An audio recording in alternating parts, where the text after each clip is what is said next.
They are exhausting.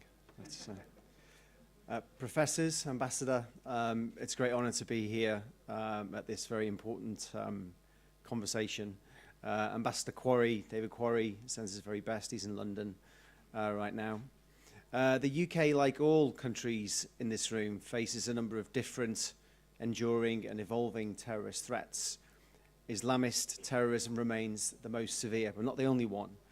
Extreme right-wing terrorism is a growing threat in Europe as well. The military defeat of Daesh in Syria and Iraq has changed the threat into one that is more diffuse and networked.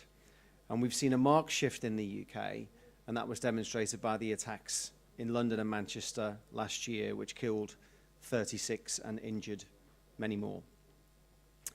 Overseas, since 2011, 63 British nationals have been killed in terrorist attacks around the world. So conferences like this and conversations like this are so important and vital in developing the international capability to tackle the threat of terrorism. And we've got a very strong UK delegation at this conference, reflecting the very strong and growing cooperation that we have with the State of Israel in all its forms on weakening that terror threat, and we are determined to see that go from strength to strength. We must keep the threat from terrorism globally proportionate, and our response should be proportionate, but it must be determined. It is a global problem, and we must work even more closely together to tackle it.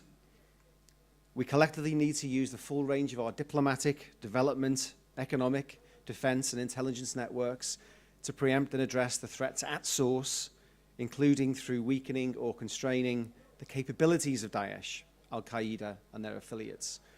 But we must also educate the next generation of professionals who will be tackling these issues, which is why this conference and the work of the IDC is so important. We always need to remember those who have lost their lives from terror incidents globally. Their loss, their intense loss, is a reminder that we must show the collective greatest determination to make sure that those who seek to exploit terror and terrorist attacks will not be allowed to divide us. And working together, we will ensure that they will fail. Thank you.